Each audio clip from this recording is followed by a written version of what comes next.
Eu queria que você abrisse a sua Bíblia no texto de Mateus capítulo 26, para dar continuidade à série Nos Passos da Paixão de Cristo.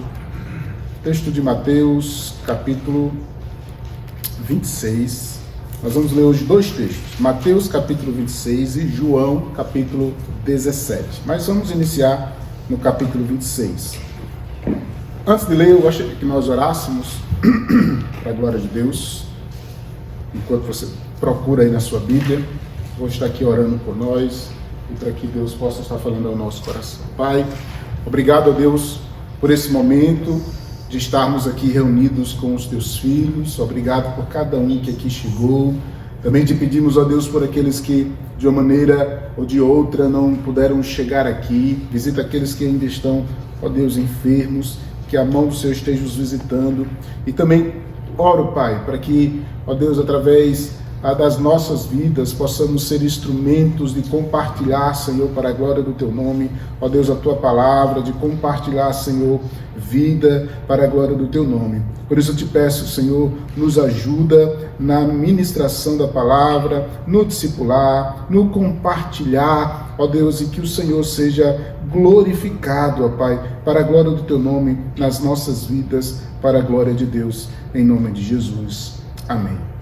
Nós cantamos aqui uma música que, enquanto nós estávamos ali tocando e cantando, me veio à mente. Eu não sei vocês, mas de vez em quando eu gosto de tentar visualizar aquele momento que estava acontecendo.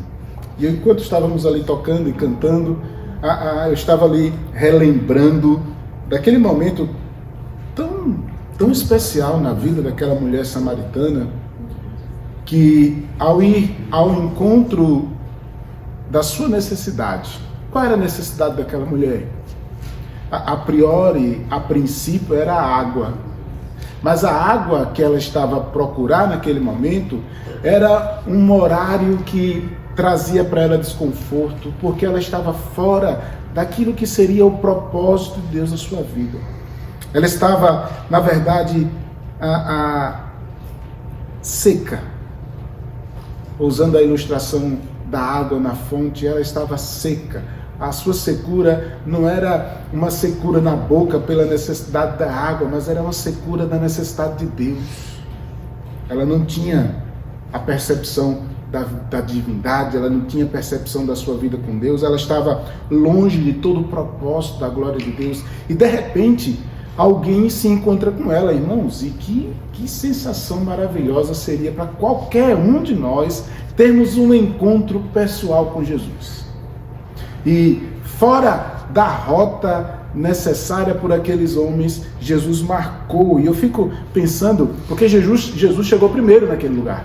Era como se ele estivesse olhando para o relógio e disse assim, cadê ela que não chegou ainda? Né?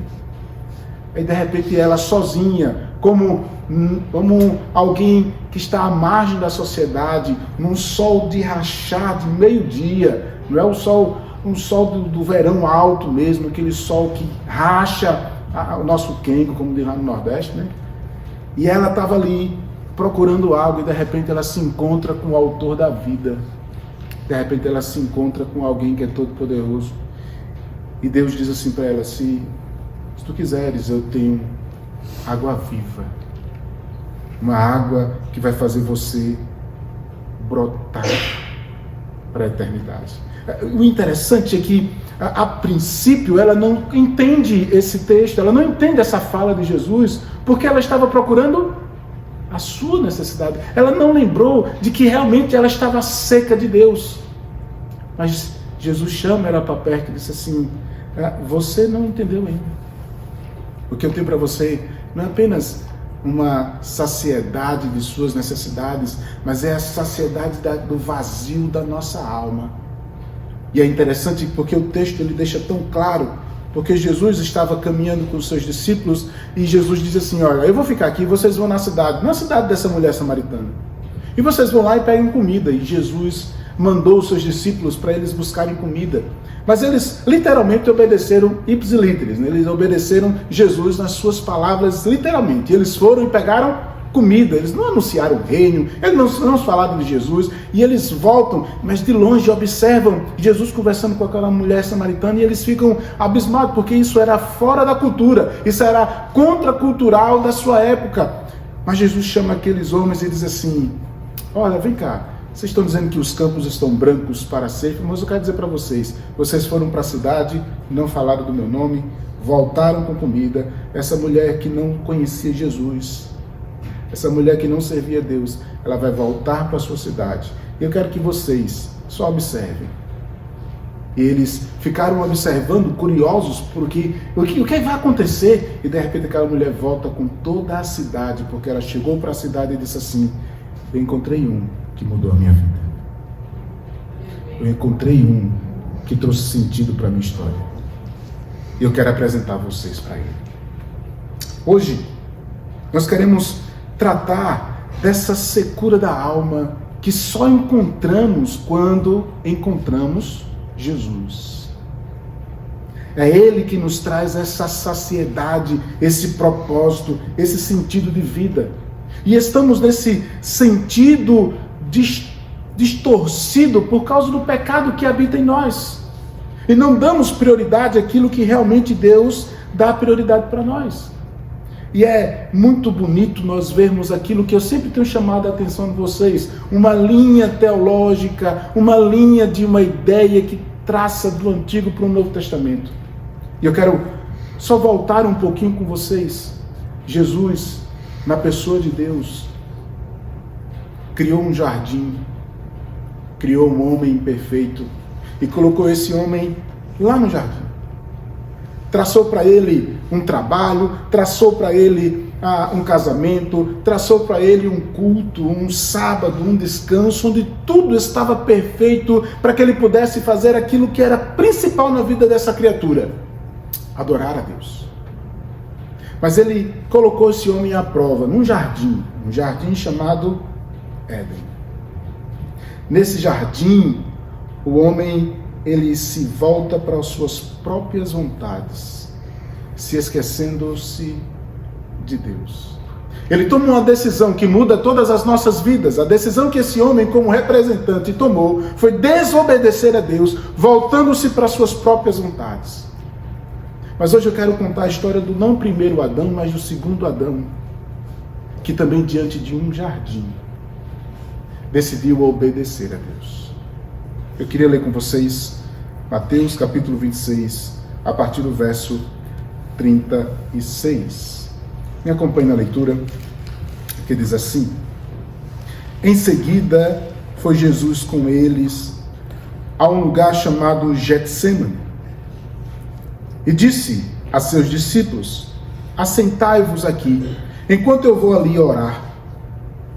E levando consigo Pedro e aos 2 filhos de Zebedeu, começou a entristecer-se e a angustiar-se. Então lhes disse: a minha alma está profundamente triste até a morte. Ficai aqui e vigiai comigo. Adiantando-se um pouco, prostrou-se sobre o seu rosto e orando, dizendo: meu Pai, se possível, passa de mim este cálice. Todavia, não seja como eu quero, e sim como tu queres. E voltando para os discípulos, achou-os dormindo, e disse: Pedro, então nem uma hora pudestes vos vigiar comigo? Vigiai e orai, para que não entreis em tentação. O espírito, na verdade, está pronto, mas a carne é fraca. Tornando-se a retirar-se, orou de novo, dizendo: meu Pai, se não é possível passar de mim este cálice, sem que eu beba, faça-se a tua vontade. E voltando, achou-os outra vez dormindo, porque os seus olhos estavam pesados. E deixando-os novamente, foi orar pela 3ª vez, repetindo as mesmas palavras. E então voltou para os discípulos e lhes disse: ainda dormis e repousais. eis que é chegada a hora, e o Filho do Homem está sendo entregue nas mãos de pecadores. Levantai-vos, vamos, eis que o traidor se aproxima. Estamos tratando exatamente dos passos da paixão de Cristo. Mas lembre-se que essa história está toda contada conjuntamente com as nossas vidas, e precisamos então ampliar muitas vezes a nossa perspectiva do texto para que a gente possa se aproximar no real sentido desse texto. Nós contamos para vocês a missão do sentido, a missão de Jesus, e essa missão é exatamente cumprir a vontade do Pai, vindo se aproximar exatamente como Deus se aproximou da sua criatura e morrer, pagando o preço como o sistema sacrificial fazia. Jesus era o Cordeiro de Deus que tira o pecado do mundo. Isso se inicia após quase 3 anos do seu ministério, e exatamente na última Páscoa, essa Páscoa que é celebrada anualmente por todos os judeus, eles lembravam exatamente da saída da terra do Egito, da libertação da escravidão, e Jesus então manda eles prepararem a última Páscoa, e ao prepararem a última Páscoa, Jesus se apresenta como o Cordeiro Pascual. E ele diz: aqui está o meu corpo, representado por este pão, aqui está o vinho, que representa o meu sangue, que vai ser dilacerado na cruz do Calvário, e eu serei aquele que vai pagar o pecado, a ira, a dívida que está sobre todos aqueles que nele creem. Após esse momento, Jesus tem aquele momento do lava-pés com os seus discípulos. Ele sai desse ambiente do cenáculo e vai para um jardim próximo. Como era de costume, ele orar. E ao sair, leva consigo 3 discípulos. Um deles é Pedro. O Pedro que disse: não lava os meus pés. Se eu não lavar os teus pés, Pedro, não tenho parte contigo. Não, então lava tudo. O exagerado do Pedro estava sempre perto de Jesus. Mas Jesus disse: ainda hoje tu me negarás 3 vezes. E Jesus estava ali. E aquele momento é crucial, porque quando nós olhamos apenas esse texto, não temos o panorama do texto de uma forma mais completa, nós não percebemos o teor, a angústia. Quando nós fazemos um paralelo com Mateus, Lucas e João, nós vamos perceber que essa oração foi tão pesada ao ponto dele suar sangue. Algo tão intenso, uma febre tão alta ao ponto dele quase desfalecer, suar gotas de sangue. Mas por que ele estava sentindo tanto peso? Por que ele estava sentindo tanto essa percepção? E eu olho novamente para trás e percebo o primeiro Adão dizendo: nada. Ele olha para a serpente, ele olha para aquela mulher, ela pega o fruto proibido e entrega na mão do indivíduo. Um dia a gente tem uma conversa com ele, né? Eu não sei se essa conversa vai ser boa. Mas no céu diz que não tem pecado, então a gente vai ter uma conversa boa com ele.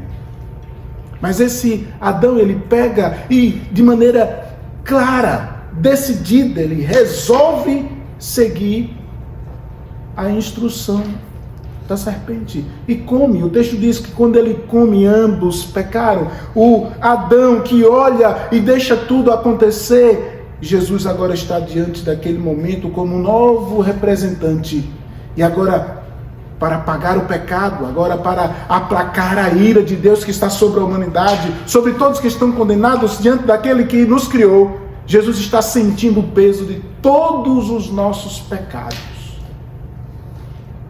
de todo aquele que nele crê. A gente não tem a noção, a gente não consegue mensurar o quão pesado foi o fardo deste homem por nos amar. O quão pesado ao ponto dele dizer: Senhor, Pai, se possível, passa de mim este cálice. Mas a gente olha para esse texto apenas e não percebe o teor, o amor. Apenas aparentemente parece que ele está dizendo assim: Deus, será que eu vou conseguir? Não, ele está suando com calafrios, percebendo aquilo que ele iria sofrer por nos amar. Mas nesse momento tão crucial, ele faz uma oração específica, e exatamente o texto que eu quero ler com vocês do Evangelho de João, capítulo 17. O que é que Jesus ora, além do que Mateus fala, além do que Lucas relata para nós? E é exatamente essa oração sacerdotal feita no jardim do Getsêmani, onde Jesus, ele com tanta consciência, ainda que com tanto peso sobre a vida dele, ele ora desta forma, dizendo: tendo Jesus falado estas coisas, levantou os olhos para o céu e disse: Pai, é chegada a hora, glorifica o teu Filho, para que o Filho te glorifique a ti, assim como lhes conferiste autoridade sobre toda a carne, a fim de que ele conceda a vida eterna a todos os que lhe destes. Olha pelo que Jesus está orando, ele está orando exatamente por todos aqueles que vão crer. Você já parou para perceber que Jesus, nesse momento do ato do Getsêmani, no jardim da prova de Jesus, ele estava ali olhando para todos aqueles que iriam crer, e ele vai dizer exatamente com essas palavras: assim como lhe disse, conferiste autoridade sobre toda a carne, a fim de que lhe conceda a vida eterna todos os que lhe destes. E a vida eterna é esta: que te conheçam a ti, o único Deus verdadeiro, e a Jesus a quem enviaste. Eu te glorifiquei na terra, consumada a obra que me confiaste para fazer. E agora glorifica-me, ó Pai, contigo mesmo, com a glória que eu tive junto de ti antes que houvesse mundo. Manifestei o teu nome aos homens que me deste no mundo, eram teus e tu nos confiastes, e eles têm guardado a tua palavra. Agora eles reconhecem que todas as coisas que me tens dado provém de ti, porque eu lhes tenho transmitido a palavra que me deste, e eles a receberam, e verdadeiramente reconheceram que saí de ti, e creram que tu me enviaste. É por eles que eu rogo, não rogo pelo mundo, mas por aqueles que me destes, porque são teus. Ora, todas as minhas coisas são tuas, e as tuas coisas são minhas, e eu neles eu sou glorificado. Já não estou no mundo, mas eles continuam no mundo, ao passo que eu vou para junto de ti. Pai Santo, guarda-os em teu nome que me destes, para que eles sejam um, assim como nós. Olha, eu não vou ler, depois você pode ler todo o texto do capítulo 17, essa oração que Jesus faz como um sacerdote das nossas vidas. Mas preste atenção o teor da oração desse Jesus. Ele reconhece a sua divindade, ele sabe quem ele é, ele tem clareza da sua missão. E ele veio para deixar claro, ele veio para morrer por aqueles que Deus lhes confiou, morrer por aqueles que nele creem. É claro, e há uma grande dificuldade, e eu volto para a mulher samaritana só para a gente fazer o link. Muitas vezes nós estamos com essa secura da alma, com essa falta de sentido, com essa falta de propósito.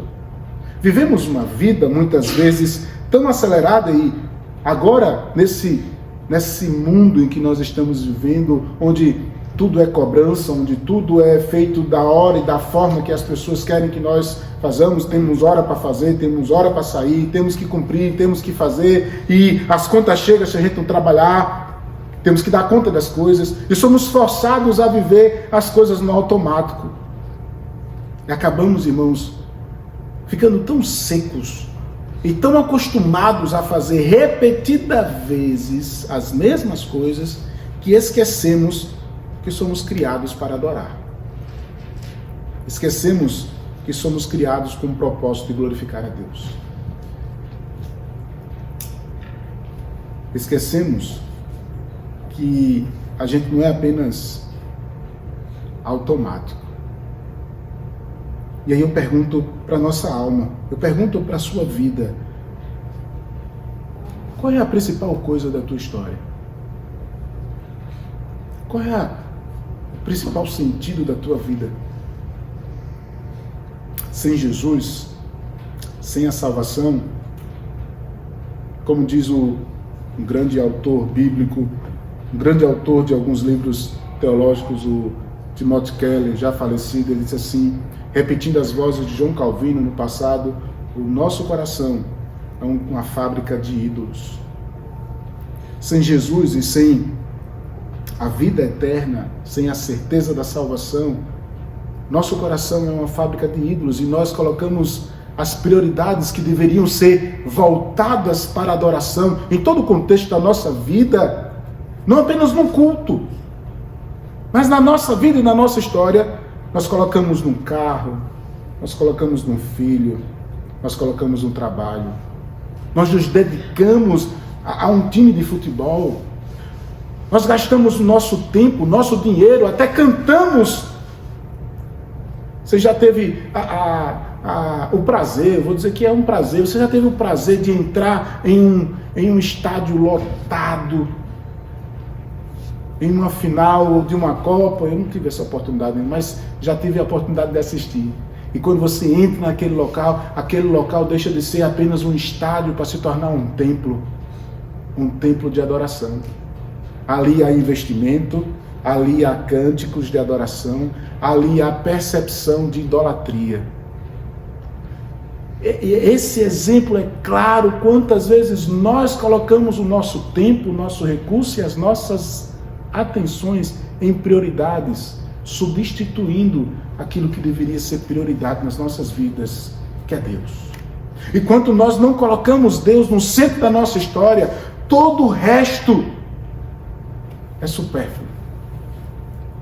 Mas quando nós encontramos esse Jesus, que é o Senhor da história, que é o Deus da nossa vida, quando encontramos o sentido e o propósito da nossa história, eu consigo ser um marido melhor, eu consigo ser um filho melhor, eu consigo ser um trabalhador melhor, eu consigo fazer as coisas melhor, porque tudo que eu irei fazer agora, irei fazer por excelência, para glorificar aquele que me trouxe sentido de vida. E enquanto nós somos secos, assim como aquela mulher que estava procurando somente as suas necessidades, nós não vamos ser felizes. Bem-aventurados sois quando as praticardes, assim como Jesus disse, o sentido da nossa vida está em servir ao Deus Todo-Poderoso, ao Senhor das nossas vidas e da nossa história. E eu olho para esse texto, há um Jesus que tem toda a autoridade, há um Jesus que é Deus antes de todas as coisas, há um Rei soberano que decidiu nos amar ao ponto de se encarnar, ao ponto de estar nesse momento em um jardim, sozinho, enquanto aqueles que foram seus discípulos, que andaram com ele 3 anos, e ele pediu: fica comigo, acordado e vigiando, e enquanto ele estava lá suando calafrios e suor, e dizendo: Pai, eu oro por estes. Eles estavam assim como nós, muitas vezes desapercebidos das coisas que estão acontecendo perto da gente.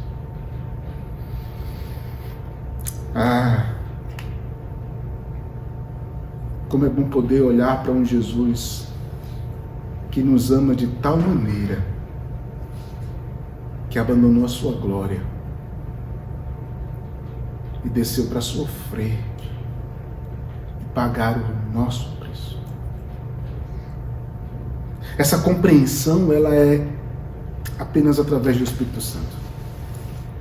Se o Espírito Santo não trouxer vida, não trouxer clareza, e é por isso que nós estamos aqui, porque é o próprio Espírito Santo que tem essa percepção e essa missão de nos trazer a clareza, de nos trazer a iluminação, de nos convencer do pecado, da justiça e do juízo. O nosso pecado foi pago pelo Cristo que é Deus e morreu e sofreu. Esse momento da oração sacerdotal, esse momento do jardim do Getsemane, faz parte desse momento em que Deus deixou toda a sua glória para dizer assim: eu te amo. Eu te amo, Aline, eu te amo, Ney, eu te amo, Alex, eu te amo, Fábio, eu te amo, Eliette, eu te amo, Rogério, eu te amo, Tetsuya, eu te amo. Eu te amo. E ele sofreu de tal maneira para dizer assim: eu vou pagar o preço por estes, porque tu me destes, e eu não os lançarei fora. Irmãos, tem coisa mais gloriosa do que saber de que nós temos um Deus que me amou, que pagou o meu preço, e diz assim: eu não vou desistir de você. Sabe quem desiste de Deus? Somos nós. o nosso coração, que é uma fábrica de ídolos, movido pelo pecado, ainda diz assim: o jogo é melhor, o sexo é melhor, o dinheiro é melhor, tantas outras coisas são melhores. Mas Jesus está ali do lado da gente dizendo assim: eu estou aqui, eu não desisti de você. Por mais que você tenha sido abandonado, por mais que você já tenha passado por tamanhos sentimentos tão difíceis, porque nós somos humanos, pecadores, e nesse patamar todos nós estamos passando por dificuldades. Talvez estejamos como a mulher samaritana, secos, sem um pingo de água, mas não das nossas necessidades. Talvez as suas necessidades estejam supridas: carro, comida, dinheiro, mas o principal talvez esteja faltando: Deus. E enquanto nós não temos esse Deus no centro da nossa vida, e Ele é o nosso propósito, a nossa vida não tem sentido nem propósito. E eu quero hoje deixar claro para vocês: esse Jesus te ama de tal maneira que Ele sofreu amarguras, dores, suou sangue, para dizer para mim e para você que nos ama ao ponto de enfrentar a morte de cruz no seu lugar. A pergunta é: eu tenho certeza agora de um Deus que não vai me abandonar. Eu tenho certeza de um Deus que me ama. Eu tenho convicção de um Deus que me chama a crer nele. Qual é a minha resposta diante desse Deus? Talvez a mesma dos discípulos. Estamos dormindo. E é por isso que Jesus chama eles a despertarem. A gente julga muitas vezes o apóstolo Pedro. A gente olha para Pedro porque no texto de Mateus que a gente leu, no capítulo 26, nos versículos antes, Jesus disse para Pedro: Pedro, esta noite todos vós vos escandalizareis comigo, porque está escrito: ferirei o pastor, verso 31, e as ovelhas do rebanho ficarão dispersas. Mas depois disso, a minha ressurreição, irei adiante de vós para a Galileia. Disse-lhe Pedro: ainda que venhas a ser um tropeço para todos, nunca serás para mim. Replicou-lhe Jesus: em verdade te digo, nesta mesma noite, antes que o galo cante, tu me negarás 3 vezes. É que eu fico pensando, porque isso acontece nesses momentos tão importantes da paixão de Cristo, para deixar claro que Jesus não desiste dos seus. Talvez eu e você seja como Pedro, que negou e nega continuamente ao dar sentido, ao dar prioridade, ao viver literalmente para Jesus. Quantas vezes nós negamos a vontade de Deus na nossa vida? Quantas vezes nós negamos, não apenas a dizer eu não nego Jesus, mas nós negamos a não participar daquilo que deveríamos participar, a não dar prioridade ao culto, a não dar prioridade à glória de Deus, a fazer aquilo que eu sei que não vai glorificar ao Senhor. Mas esse texto chama a atenção porque mais à frente Jesus vai atrás do Pedro. Jesus ressurreto vai atrás do Pedro, e Pedro está fazendo aquilo que ele não foi mais chamado para fazer. Pedro era pescador, e Jesus chamou ele para ser pescador de almas. O engraçado é que Pedro é um profissional da pesca. Mas Jesus mudou tanto a vida daquele homem que quando ele volta a ser profissional da pesca, porque negou Jesus, ele não pega peixe nenhum. Sem Jesus, a nossa vida não vale nada. Sem Jesus, nada que eu ponho a mão prospera. Sem Jesus, a minha vida, que pertence a Deus, só tem sentido e validade com Ele. E o engraçado é que nós tentamos sair da vontade de Deus na nossa história. Nós somos Pedro, que por muitas vezes tentamos fugir daquilo que Deus tem para as nossas vidas. Mas Deus, na pessoa de Jesus, não desiste de você. Eu acho lindo o texto, porque Jesus chega. Eu gosto de imaginar esses momentos, sabe? Jesus chegando ali naquela praia e olhando para aquele Pedro, sofrendo, sem pegar peixe nenhum. E aí Jesus disse assim: lança a rede. Ele lembra da voz. A voz de Deus, ela é reconhecida. E ele, em obediência, lança a rede. E aí Jesus sabia, porque a voz de Deus é poderosa.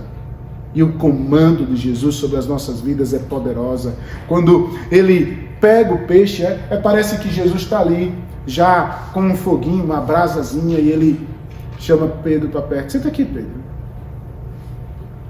Se fosse eu e você, a gente diria: está vendo? Você sem a minha vida, ali, nada, não consegue nada. Mas Jesus não acusa. Esse é um grande problema dos nós pecadores. Nós temos a tendência de olhar um para o outro e dizer assim: eu sou melhor. Lembra dos discípulos na mesa da última ceia? Quem será o maior entre nós?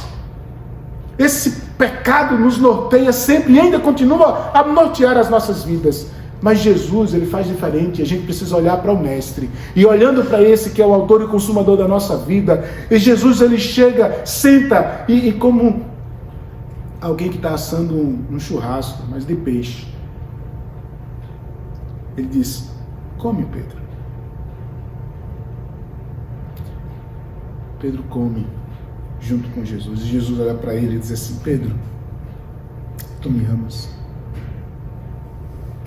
Eu fico pensando o que passou na mente de Pedro naquele momento, sendo restaurado, reconciliado, mas 3 vezes com a mesma pergunta, quando ele foi reconhecido pelas suas vestes, pelo seu linguajar. Porque quando nós reconhecemos Jesus na nossa vida e quando nós somos discipulados por Jesus, quando nós cremos na verdade, nós mudamos o estilo de vida, nós mudamos o nosso linguajar, nós mudamos, porque agora em tudo nós glorifica a Deus. Pedro era um homem salvo, mas ele teve tanto medo, e ter medo faz parte da nossa humanidade, que ele não conseguiu dizer a verdade. Ele mentiu dizendo: eu não conheço Jesus, porque ele estava com medo. Jesus não julga isso. Jesus olha para ele e diz assim: Pedro, tu me amas? Eu fico pensando nesse Pedro dizendo: tu sabes, Senhor, que eu te amo. Pedro, tu me amas. Tu sabes, Senhor Deus, que eu te amo. Pedro, tu me amas. E Jesus coloca na mão de Pedro a missão, o sentido, o propósito. Ele disse para Pedro: apacenta as minhas ovelhas.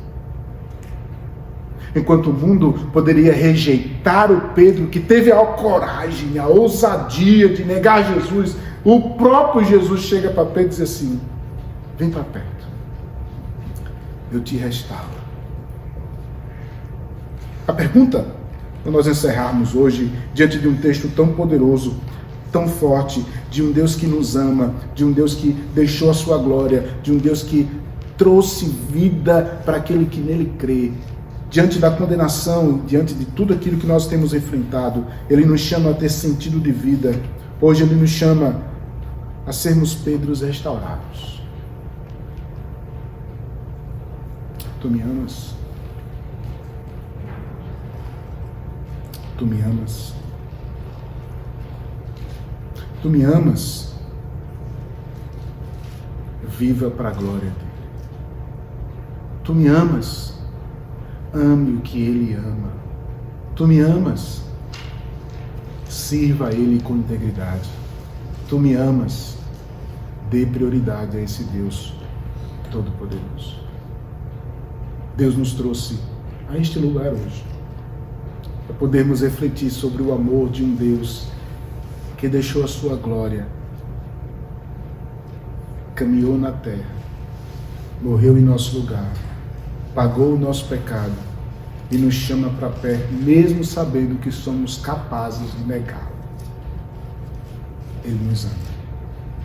Cabe a nós hoje reconhecermos Ele como o único suficiente Salvador das nossas vidas e darmos um passo de fé dizendo: Deus, eu quero o sentido, eu quero o propósito que Tu tens para a minha vida. E quando você fizer isso, você vai perceber que nem tudo vai melhorar. Porque Jesus não é um passe de mágica.